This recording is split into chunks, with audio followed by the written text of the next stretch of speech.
수요일엔 마태복음에 잘 오셨습니다, 여러분.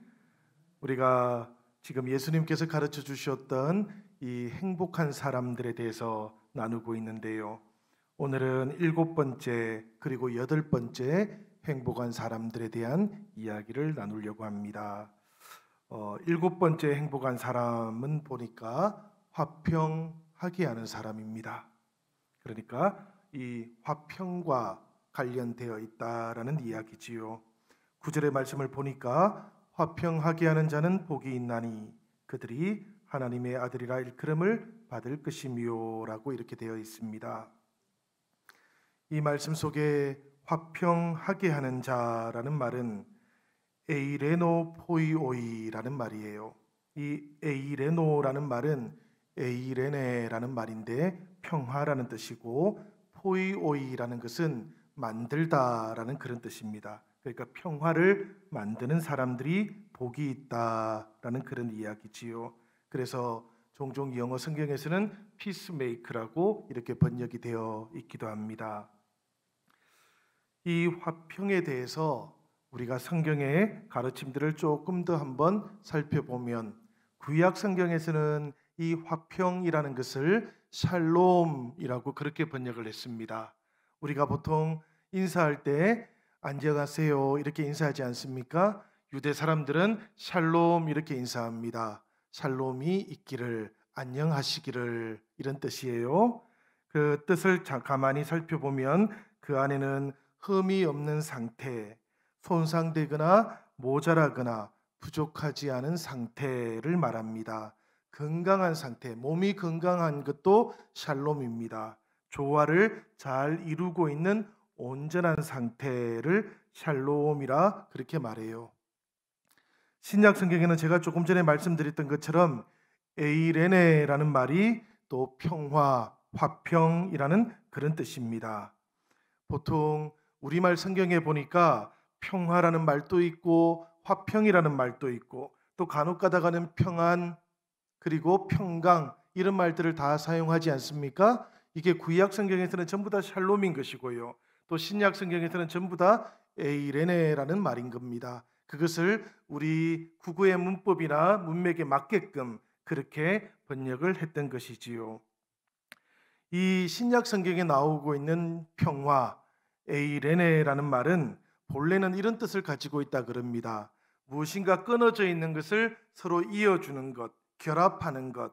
그래서 에이로라는 말에서 이 에이레네라는 말이 나왔다 그래요. 그러니까 하나 되는 것이 평하고 화평이다. 끊어져 있는 것은 다시 이어주는 것이 화평이다. 그리고 잘 이어져 있으면 고요하다고 생각했습니다. 잘 이어져 있으면 그 안에 안식이 있다고 생각했어요. 그래서 화평한 것은 고요한 것이고요, 그 안에 다툼이 없는 것이다, 그렇게 생각했던 것이지요. 우리 예수님께서도 요한복음 14장 27절에서 이런 말씀을 하셨습니다. 평안을 너희에게 끼치노니 곧 나의 평안을 너희에게 주노라. 예수님께서 이 말씀을 하실 때에 이 평안이라는 말에 에이레네라는 말을 사용하셨던 것이지요. 그런데 여러분, 이 예수님의 말씀을 가만히 생각해 보면 예수님께서 우리에게 주고자 하셨던 것은 그분의 평화였습니다. 그지요? 그러니까 이 말씀 속에서 중요한 것은 그냥 단순히 평화가 아닌 거예요. 주님의 평화가 대단히 중요한 겁니다. 내가 생각하는 평화, 혹은 로마 황제가 생각했던 그런 평화가 아니고 주님께서 주시는 그 주님의 평화가 내 안에서 내 삶의 알갱이가 되어야 된다라는 그런 이야기였지요. 그래서 우리는 평화를 생각하면 세상의 평화라든지 혹은 내가 생각하는 평화가 아니라 주님의 평화를 생각해야 됩니다. 오늘 우리가 이 5장 9절에서 화평케 하는 사람이 복이 있다 이렇게 말씀하실 때에도 이 화평과 관련해서 주님의 화평을 우리가 생각해야 되는 거예요. 여러분, 우리가 골로새서 1장 20절에 보면 이런 말씀이 나옵니다. 그의 십자가의 피로 화평을 이루사 말씀이 나와요. 이 말씀은 하나님께서 예수님의 십자가를 통해서 나와 화평을 이루신다라는 그런 뜻이지요. 그리고 나로 하여금 평화를 누리게 하셨다라는 그런 뜻인데요. 이 화평을 위해서 예수님께서 흘리셨던 그 보혈은 사실 여러분 값으로 따질 수가 있는 그런 보혈이 아니지 않습니까? 우리가 어떤 것으로도 매길 수 없을 만큼 보배로운 것입니다. 그렇기 때문에 이렇게 값으로 매길 수 없을 만큼 값지고 보배로운 예수님의 보혈을 흘려서 이루신 그 일도 값으로는 매길 수가 없는 거예요. 그렇죠, 여러분? 예수님께서 보혈을 흘려서 이루신 그 일은 예수님의 보혈만큼의 값을 가지고 있는 거거든요. 그런데 그 예수님의 보혈이 값으로 따질 수 없을 만큼 고귀한 겁니다. 그렇다는 이야기는 예수님께서 보혈을 흘려서 이루신 그 일도 값으로는 따질 수가 없다라는 그런 이야기지요. 이 값지고 보배로운 일이 무엇인가 생각해 보면 그게 바로 십자가의 보혈을 통해서 예수님께서 이루신 평화입니다. 하나님과 우리 사이의 화평인 것이지요. 오늘 말씀 속에 그의 십자가의 피로 화평을 이루사라는 말의 뜻이 그런 겁니다, 여러분. 그러니까 우리가 가지게 된 이 화평이라는 것, 이건 값으로 따질 수 없을 만큼 존귀하고 보배로운 것이다라는 그런 이야기예요. 우리가 받아야 될 징벌을 우리 주님께서 스스로 맡아주시면서 이 화평을 이루어 주셨던 것입니다. 그러니까 우리는 예수님께서 값으로 매길 수 없을 만한 그 보혈을 흘리심으로 이 화평을 지금 누리게 된 것이지요. 그러니까 예수님의 십자가를 떠나서 말할 수 있는 화평이라는 것은 우리에게 없는 거예요. 우리가 하나님과의 화평을 말한다면 그 화평을 생각할 때에는 반드시 예수님의 십자가를 생각해야 된다라는 그런 이야기입니다. 이렇게 값으로 따질 수 없는 화평을 우리 주님께서 우리에게 주신 이유는 뭘까요, 여러분? 그냥 우리가 이 화평을 주머니에 넣고 다니라고 주님께서 주셨을까요? 이 화평을 누리라고 주신 겁니다. 그지요? 우리가 하나님과 화평을 누려야 되는 거예요. 예수님께서 보혈을 흘려서 그 값으로 따질 수 없는 보혈을 흘려서 화평을 우리에게 이루어 주신 이유는 이 화평을 누리라고 주신 거예요. 그러니까 우리가 주님의 십자가를 마음속에 자꾸만 생각한다면 이 화평을 누릴 수도 있어야 되는 것이지요. 여러분, 이 사순절에 주님의 십자가를 통해서 우리에게 찾아온 이 화평이 여러분들 안에서 꼭 누려질 수 있기를 바랍니다. 이 누려야 되는 이 화평을 가지고 있는 사람들, 그 사람들이 행복한 사람들이라고 예수님께서 말씀해 주셨던 것이지요. 그래서 로마서 5장 1절에 보면 이런 말씀이 나오는 겁니다. 우리 같이 한번 읽어볼까요? 로마서 5장 1절입니다. 그러므로 우리가 믿음으로 의롭다 하심을 받았으니 우리 주 예수 그리스도로 말미암아 하나님과 화평을 누리자. 그렇습니다, 여러분. 이렇게 화평을 누리는 것이 우리 믿는 사람들에게 대단히 중요하다라는 그런 이야기고요. 그리고 자신의 화평을 누리고자 하는 사람은 그 누리고 있는 화평의 한가운데에 무엇이 있는지도 꼭 알고 계셔야 됩니다. 여러분들이 누리고 계시는 그 화평의 한가운데에 그리스도의 십자가가 세워져 있는 것이 맞습니까? 우리는 모두가 다 이 십자가 때문에 화평을 지금 누리고 있는 거예요. 이 그리스도의 십자가가 서 있는 것을 보는 사람, 그 사람이 화평을 누리는 사람이 되는 것이고, 이 누리고 있는 그 화평 한가운데에 주님의 십자가가 서 있는 것을 보게 되는 사람이 화평을 누리는 것뿐만 아니라 화평을 이루어가는 사람도 될 수 있는 겁니다. 화평을 누리기는 하는데 여러분, 나한테 찾아온 이 화평함이 어디로부터 온 것인지를 알지 못하는 사람은 화평을 이루어가는 사람이 되지를 못해요. 그러나 나의 누리고 있는 화평의 그 한가운데에 주님께서 십자가를 세워주시고 그것이 나와 하나님을 화평케 만들었다라는 것을 아는 사람은 누구든지 화평케 하는 사람도 될 수 있는 겁니다. 우리가 고린도서 5장 18절과 19절의 말씀도 한번 읽어보도록 하겠습니다. 우리 다 같이 고린도 후서 5장 18절 19절 말씀 읽겠습니다. 모든 것이 하나님께로서 났으며 그가 그리스도로 말미암아 우리를 자기와 화목하게 하시고 또 우리에게 화목하게 하는 직분을 주셨으니 곧 하나님께서 그리스도 안에 계시사 세상을 자기와 화목하게 하시며 그들의 죄를 그들에게 돌리지 아니하시고 화목하게 하는 말씀을 우리에게 부탁하셨느니라. 아멘. 이 말씀을 보니까 여러분, 하나님께서 우리에게 화목하게 하는 직분도 주셨고 화목하게 하는 말씀도 부탁하셨다 그럽니다. 화목하게 하는 이 직분을 감당하는 것, 그리고 화목하게 하는 하나님의 부탁을 감당하는 것, 이것을 위해서 우리 예수님께서는 우리에게 화평을 이루는 사람이 되라고 그렇게 말씀하셨던 거예요. 이 화평을 이루는 사람, 여러분, 이 사람은 홀로 평화롭게 사는 사람은 아니에요. 그죠, 여러분? 홀로 평화롭게 사는 사람은 평화를 누리는 사람이기는 하지만, 그러나 평화를 만들어 갈 수 있는 사람은 되지를 못합니다. 주님께서 말씀하셨던 화목하게 하는 직분, 화목하게 하는 그 말씀을 이루어가는 사람은 홀로 평화를 누리는 사람이 아니고 그 화평이 깨어져 있는 곳에 가서 평화를 만들어내는 사람인 겁니다. 여러분, 이 말씀을 그러니까 우리가 이렇게 생각해 보면 되겠지요. 적극적으로 화평을 이끌어내는 사람, 이런 사람이 우리 예수님께서 지금 말씀하셨던 화평케 하는 사람이라는 그런 뜻이에요.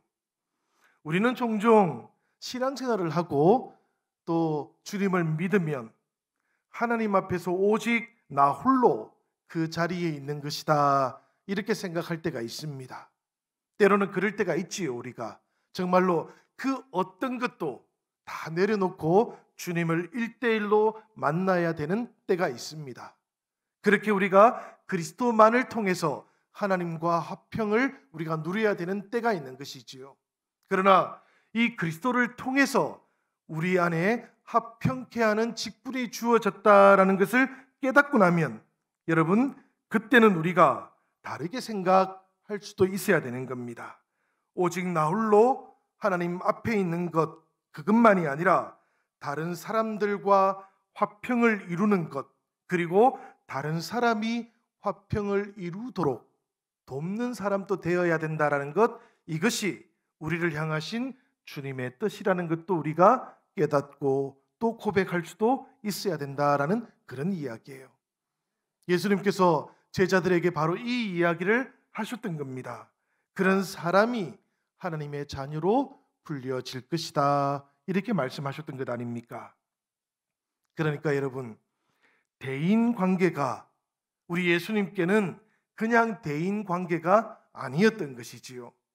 대인 관계는 동시에 하나님과의 관계를 함축하고 있는 것이기도 했다라는 그런 이야기입니다. 사람과의 관계 속에 하나님과의 관계도 이어져 있다라는 것, 이것을 예수님께서는 제자들에게 말씀해 주고 싶었던 것이지요. 그러니까 사람과 맺는 관계 따로, 하나님과 맺는 관계 따로, 이게 아니라는 이야기예요. 우리가 신앙생활을 하면서 교회에서도 우리 지체들과 맺는 관계 따로, 하나님 앞에 서 있는 관계 따로, 이런 게 아니라는 이야기입니다. 우리가 정말 하나님 앞에 온전하게 서 있다면 우리 지체들하고의 관계 속에서도 하나님을 대하듯이 우리가 그렇게 대할 수 있어야 된다라는 그런 이야기잖아요.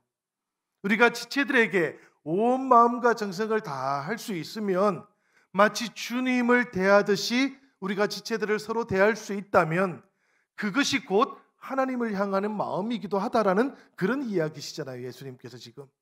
그러니 여러분, 이 말씀이 얼마나 놀라운 말씀인 것입니까?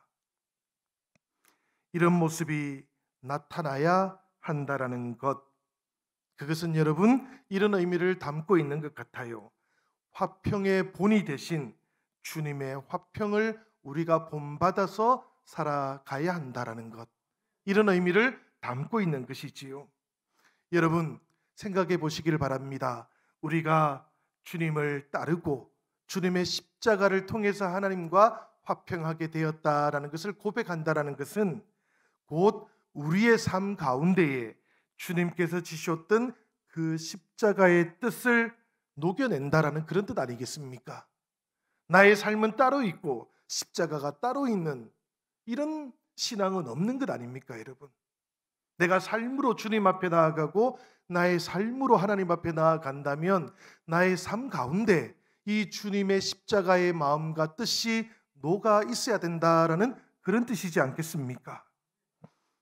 괴로움과 슬픔을 감내하면서 화평을 만들어내는 것, 오해와 욕됨의 십자가를 짊어짐으로 화평을 만들어내는 것, 이것이 바로 화평케 하는 사람의 신앙 고백이기도 한 것이지요. 사랑하는 여러분, 우리가 정말로 괴로움과 슬픔을 감내하면서 화평을 이루어가는 사람 맞습니까? 우리가 때때로 오해받기도 하고 때때로 욕됨의 십자가를 짊어지면서도 화평을 이루어가기 위해서 애쓰고 노력하는 예수님의 제자인지 우리가 오늘 이 말씀 앞에서 돌아볼 수 있으면 참 좋겠습니다. 우리 주님의 화평은 우리에게 저절로 이루어진 것은 아니지 않습니까? 생각해 보면 우리 주 예수 그리스도 안에서 우리가 누리게 된 이 화평이라는 것은 괴로움을 참으신 인내가 있었던 것이고요, 그리고 주님께서 십자가에 달리시기까지 애쓰고 노력했던 그런 화평이었지 않습니까? 그러니까 이 주님의 화평이라는 것은 괴로움과 슬픔, 오해와 욕됨을 견디는 것하고 깊이 관련되어 있는 겁니다. 우리가 정말로 주님의 평화를 우리가 이루어 가고자 한다면 우리도 이 주님이 걸어가셨던 그 괴로움과 슬픔, 때때로 오해와 욕됨의 십자가를 짊어져야 된다라는 그런 이야기인 것이지요. 이 견뎌내는 괴로움과 슬픔, 이 오해와 욕됨이 사랑하는 여러분, 화평을 통해서 우리에게 기쁨으로 체험되어질 그때에 주님께서는 우리가 하나님의 자녀라고 불리게 될 것이다, 이렇게 말씀해 주셨습니다. 이게 참 쉬운 건 아닌 것 같아요, 그죠? 그런데 종종 저는 이 말씀을 묵상하다 보면 이런 생각을 하게 될 때가 있습니다. 우리가 종종 괴로움이라든지 슬픔만 너무 강조하는구나. 괴로움과 슬픔이라는 것, 혹은 오해받기도 하고 욕됨의 십자가를 짊어지는 것은 화평을 이루기 위한 방편인 겁니다, 여러분. 그러니까 교회는, 그리고 성도들은 이 화평이라고 하는 이루어야 되는 목표지가 있다는 거예요. 이것을 위해서 때때로 괴로움도 견뎌내는 것이고 오해도 견뎌내는 겁니다. 그런데 화평을 이룬다는 것은 놓쳐버리고 자꾸만 교회 안에서 괴로움을 견뎌내야 된다고 하거나 슬픔을 견뎌내야 된다고 하거나 그렇게 강요받기도 하는 것이지요. 이건 뭔가 잘못된 겁니다, 여러분. 이것은 마치 부활이 없는 십자가를 강조하는 것하고 똑같아요. 주님의 십자가는 부활을 통해서 그 참된 의미가 나타났던 겁니다. 마찬가지로 우리가 견디고 우리가 짊어져야 되는 이 오해와 욕됨의 십자가라는 것은 그 자체가 어떤 의미를 가지고 있는 것은 아니에요. 그 자체는 사실은 좋지 않은 겁니다, 여러분.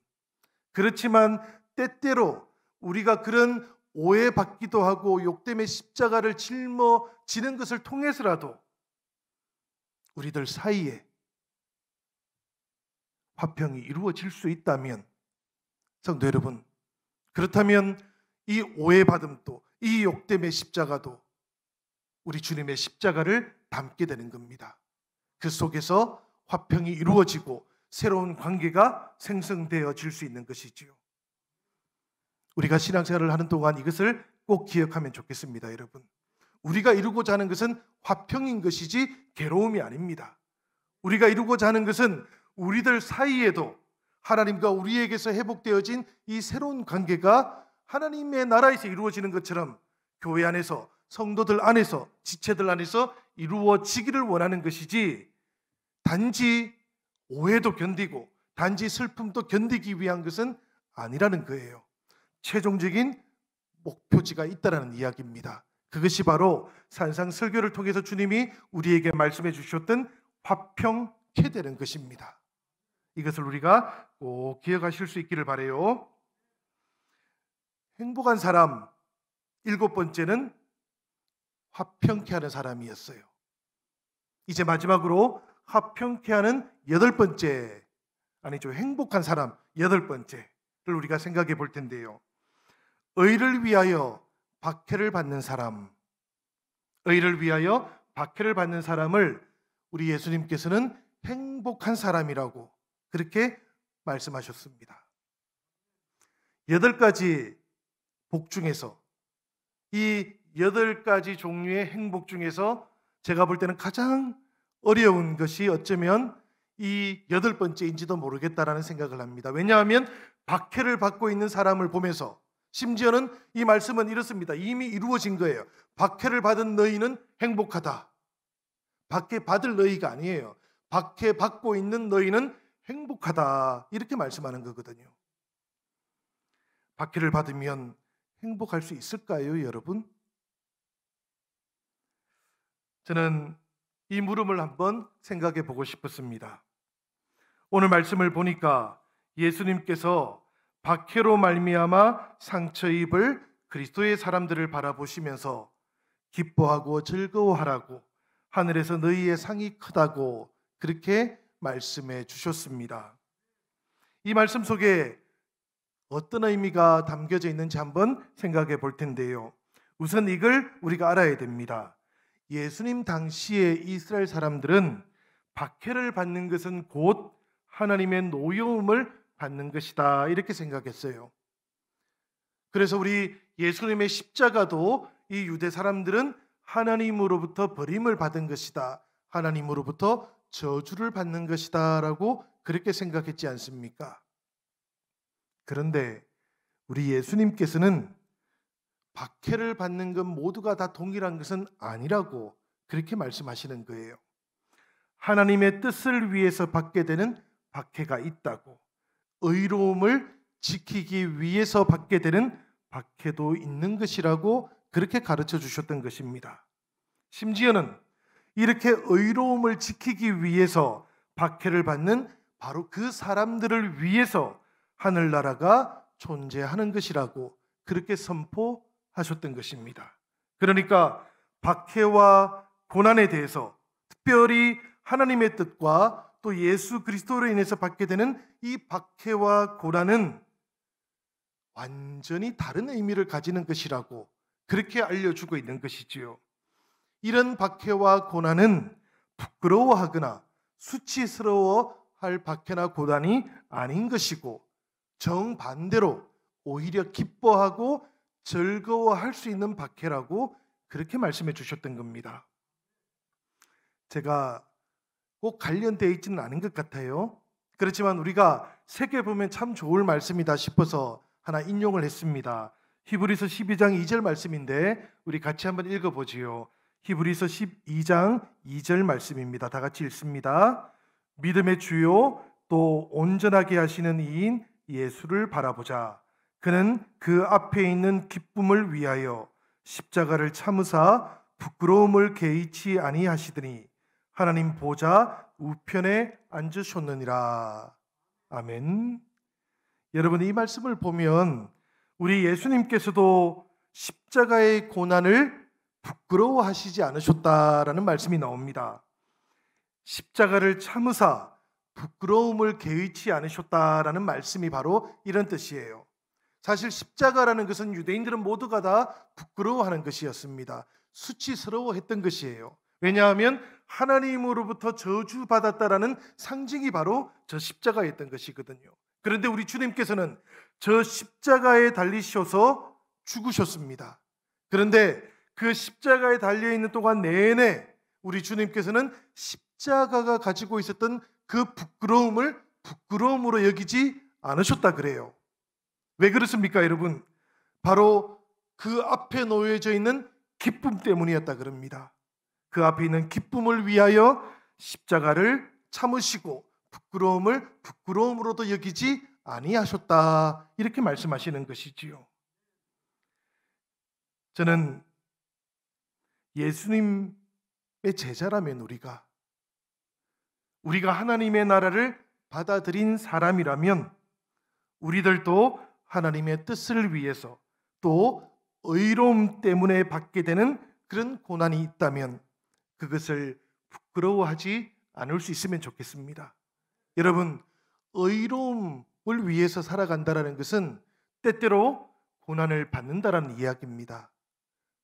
그러나 그 의로움을 선택하고 예수님의 제자로 살아가겠다, 이렇게 우리가 결단한다면 바로 그 고난을 받는다 할지라도 그 고난이 때때로 우리를 힘들게 할 수는 있겠지만 그러나 우리를 부끄럽게 할 수는 없다라는 것, 이것을 우리가 꼭 기억할 수 있으면 좋겠어요. 하나님 앞에서 그 의로움 때문에 받게 되는 그 고난을 부끄러워하지 않고 수치스럽게 여기지 않는 예수님의 제자들을 우리 하나님께서는 하나님의 나라의 주인공으로 삼아주신다, 하늘나라를 소유하게 되는 사람이다라고 그렇게 말씀해 주셨던 것이지요.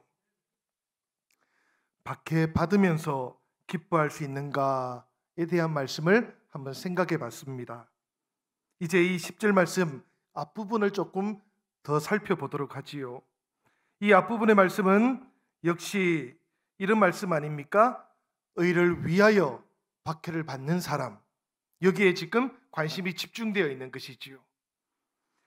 행복한 사람, 예수님께서 지금 말씀하시는데요, 이 행복한 사람을 의를 위하여 박해를 받는 사람이라 그래요. 이 사람이 박해받는 이유가 아주 분명하게 지금 나오고 있는 겁니다. 무엇을 위해서입니까, 여러분? 의를 위하여. 그러니까 의로움 때문이라는 이야기지요. 그런데 오늘 우리가 읽었던 말씀을 이렇게 살펴보다 보면 의로움 때문에 박해를 받게 된다라는 이 구절에 이어서 11절 말씀에는 예수님께서 이 말씀을 한 번 더 설명해 주고 있는 것을 발견하게 돼요. 11절 말씀을 우리 한번 같이 읽어보지요. 다 같이 읽겠습니다. 나로 말미암아 너희를 욕하고 박해하고 거짓으로 너희를 거슬러 모든 악한 말을 할 때에는 너희에게 복이 있나니. 아멘. 이 10절을 읽으셨고 또 11절을 읽으신 다음에 여러분들의 깃전에 의로움이 예수시고 예수께서 의로움이시라고 하는 주님의 말씀이 맴돌고 있으면 참 좋겠습니다. 예수님께서 사실은 제자들에게, 무리들에게 이 말씀을 하시려고 했던 것이거든요. 의를 위하여 핍박을 받는 자가 복이 있다, 이렇게 말씀하셨던 주님께서는 나로 말미암아 너희를 욕하고 박해하고 거짓으로 너희를 거슬러 모든 악한 말을 할 때는 너희에게 복이 있나니, 이어서 바로 말씀해 주셨던 거예요. 그러니까 의를 위하여 박해받는 너희와 나로 말미암아 박해받는 너희, 이 두 개가 듣는 사람들의 깃전에서 맴돌도록 그렇게 하셨다라는 이야기입니다. 우리 주님께서는 의로움 때문에 받는 박해는 곧 주님으로 인해서 받는 박해를 의미하는 것이라고 예수님께서 스스로 뜻풀이를 지금 해주고 계신다라는 그런 이야기예요. 여러분, 저는 이 말씀을 묵상하면서 우리들이 예수님과 맺게 되는 관계의 진정성은 예수님 때문에 받는 박해와 아주 밀접하게 관련되어 있다라는 생각을 하게 되었습니다. 박해받는 예수 그리스도와의 올바른 관계, 이 올바르다라는 말 속에는 의롭다라는 뜻도 들어있지요, 그죠? 그러니까 바꾸어 표현해 본다면 박해받고 있는 예수 그리스도와의 의로운 관계를 맺고 있는 사람은 이 주님과의 의로운 관계 때문에 박해받는 것을 의미하는 거예요. 그리고 박해받는 것을 마다하지 않는 사람을 의미하는 겁니다. 이것이 아주 중요한 것이지요, 여러분. 우리가 주님과 예수님과 올바른 관계 속에 있는지 돌아보는 시금석이 뭔가 하면, 내가 주님과 맺고 있는 의로운 관계 때문에 나도 주님의 고난에 지금 함께 참여하고 있는가, 여기에 달려있다라는 이야기입니다. 이걸 보면 우리가 주님과 올바른 관계, 주님과 의로운 관계 속에 있는지 아닌지를 판가름할 수 있다라는 그런 이야기예요. 주님이 받는 그 고난을 내가 거부한다면 나는 주님과 올바른 관계, 의로운 관계 속에 있지 않은 것이지요. 그러나 반면에 내가 주님과 맺고 있는 의로운 관계 때문에, 그 의로운 관계 때문에 고난이 찾아오는 것을 내가 마다하지 않는다면 주님과 나는 의로운 관계인 것이 분명한 겁니다.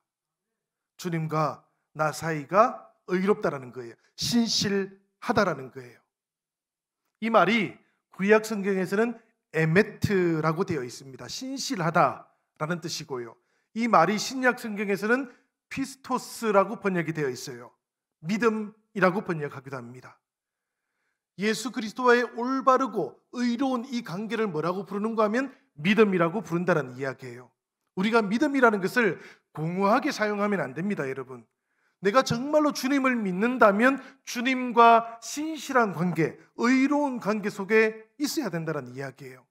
그리고 주님과의 의로운 관계 속에 있다라는 것은 이 의로운 관계 때문에 내가 주님이 가지게 되는 그 고난을 마다하지 않는 그런 관계 속에 들어가기를 결정한다는 이야기예요.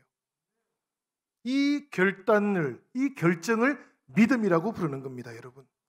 그러니까 믿음은 관념이 아니에요. 믿음은 아주 구체적인 고백이고 결단인 겁니다. 지금 예수님께서 의를 위하여 박해를 받는 사람이 복이 있다 이렇게 말씀할 때에 의로움 때문에 박해를 받는 너희가 복이 있다고 말씀하는 것 아닙니까? 바로 예수 그리스도와의 그 의로운 관계를 위해서 박해를 받는 너희가 복이 있다.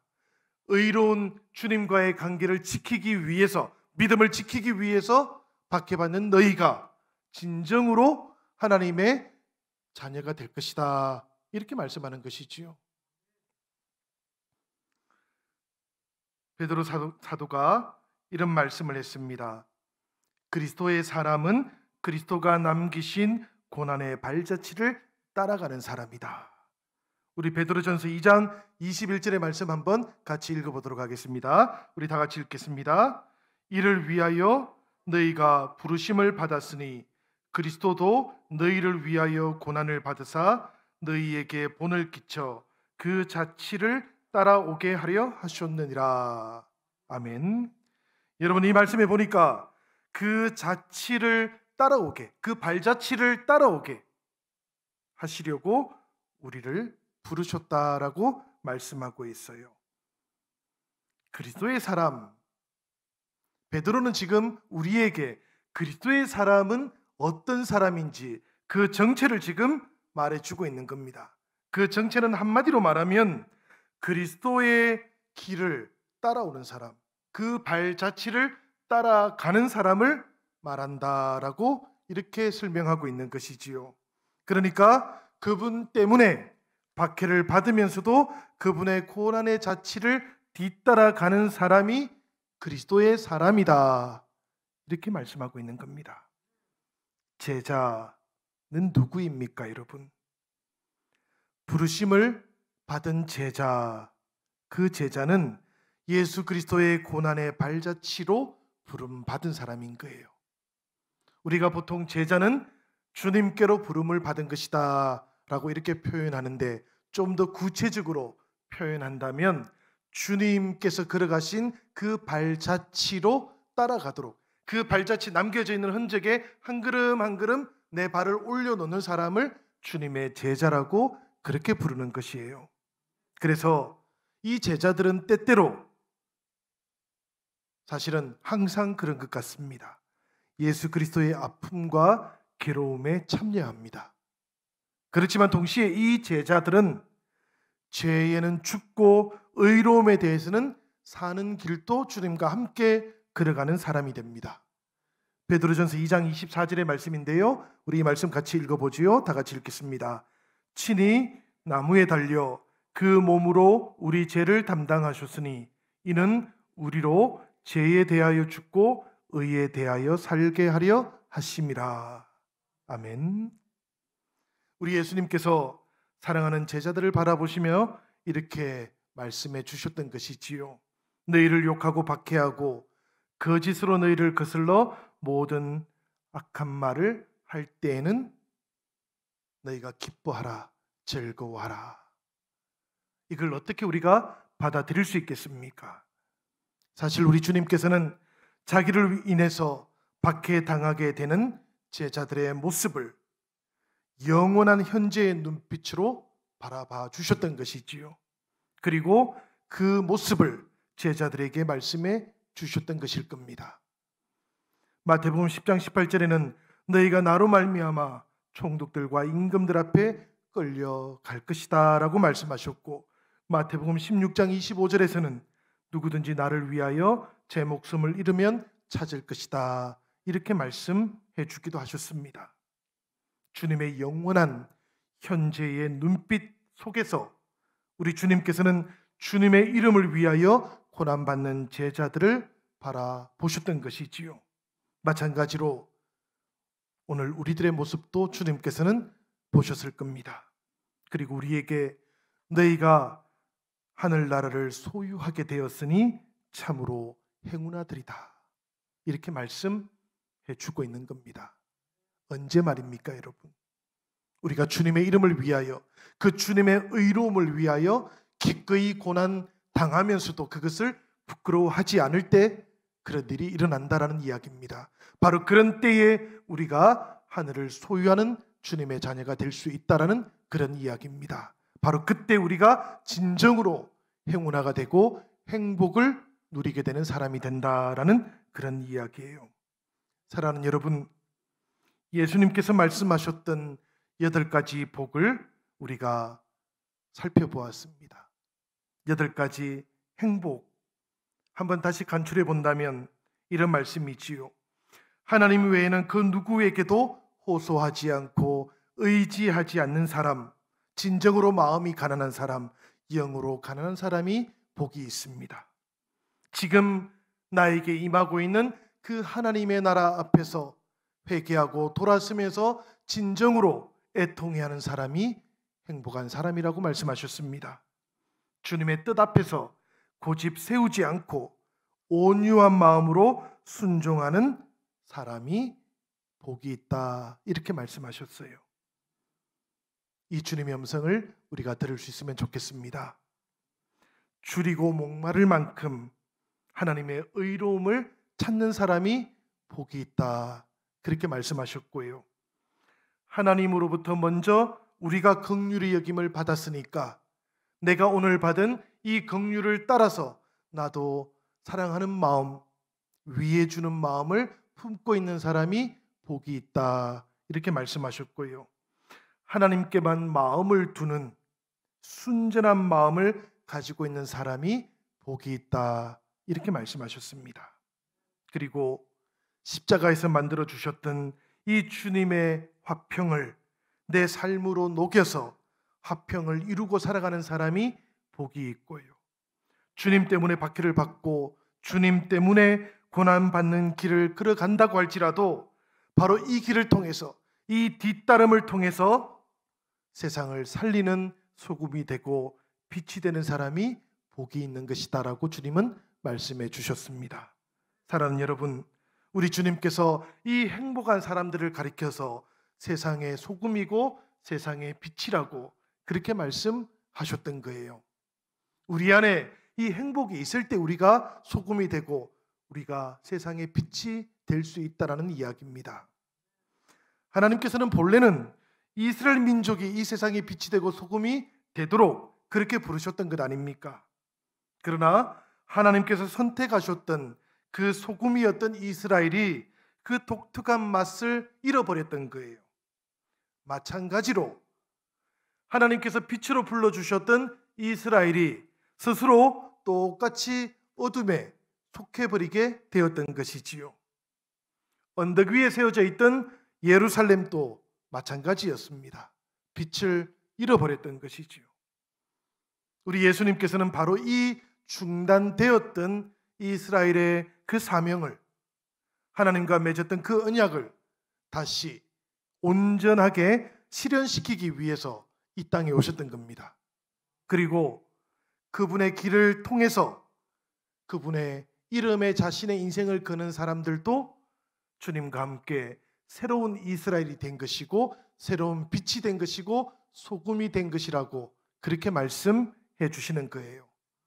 사랑하는 여러분, 우리가 바로 그 사람들인 줄로 믿습니다. 우리가 새로운 이스라엘이 되었고요, 교회가 새로운 이스라엘로 부름을 받은 것이지요. 그러니까 우리들이 바로 주님께서 말씀하시는 너희가 세상의 빛과 소금이다 라는 그 선언의 주인공이기도 하다라는 것을 우리가 기억할 수 있으면 참 좋겠습니다. 우리가 주님의 이 말씀을 깊이 한번 생각해 보면 좋겠는데요, 20절의 말씀이 그래요. 너희의 의가 서기관과 바리새인보다 더 낫지 못하면 결코 천국에 들어가지 못하리라. 이 말씀의 의미는 여러분 이런 것이지요. 예수님께서 지금 서기관과 바리새인들로 대표되었던 이스라엘의 의를 대신하시는 분으로 오신 겁니다. 그렇지요?